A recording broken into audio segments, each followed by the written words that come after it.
Good morning. Hope you're having a wonderful day. So we continue with Abraham going down to Egypt because there was a plague, and that was the only place where they had plenty of food. And as he expected, they noticed his wife Sarai, and they said, "Wow, she's so beautiful. She's fit for Pharaoh. She's fit for the king." And they took her to Pharaoh, and he took her into his home.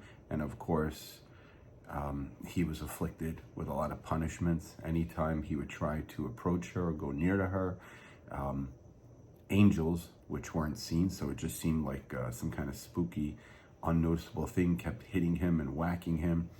And so he reaches out to Avram at the time, and he says, "What is this that you've done to me? Take your wife and go." And he gave him a lot of things, because as God said, he was going to become wealthy, and this was one of the stepping stones. He made him very, very wealthy with the gifts that he gave him just to get out of here. And Abraham left, a very wealthy man. So there's a couple of interesting things to notice here. First of all, sometimes you just can't get around something. He knew that he had to pretend it's not his wife, because if he said that it was his wife, they would kill him. And now Pharaoh is upset at him. "Why didn't you tell me she was your wife?" Doesn't that sound familiar? Rock in a hard place. The original rock in a hard place. We all go through this. We understand it. It's nothing new. How did he handle it? Doesn't really say anything about how he handled it. He was a very powerful man. He had his own army. He beat armies.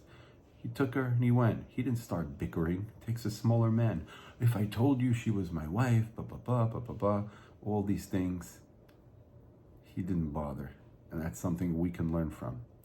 Additionally, when Pharaoh sent him on his way, he made him very wealthy.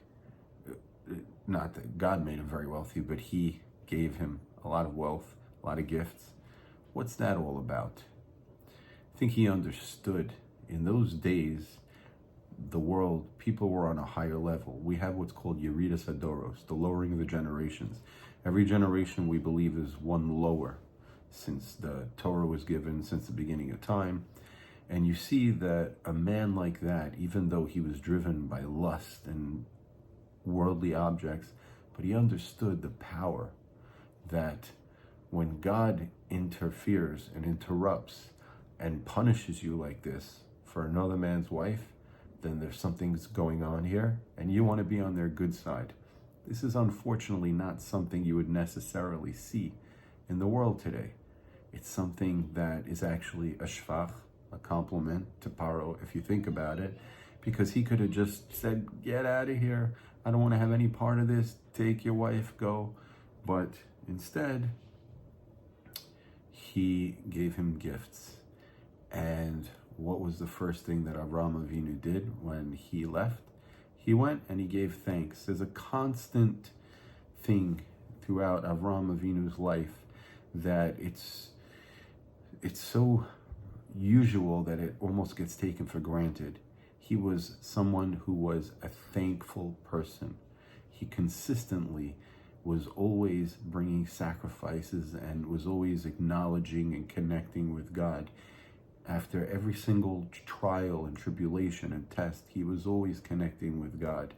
Another person might have looked at this situation and said, "Oh my God, what? I had to hide my wife. I had to live in fear. I had to lower my dignity and this and that." He survived and he left. And it's all about what you focus on, because the truth is we could rewrite this entire story and tell it differently, and it could look like a real sob story. Really could. I don't even need to explain it. I think you can understand for yourself how the situation and the story that just transpired could be looked at totally different. But that's not the way to win at life. And good things come to people who are optimistic. He was giving gifts. He didn't ask for it. He didn't need it. Anyways, looking forward. Hope you guys are enjoying. See you tomorrow.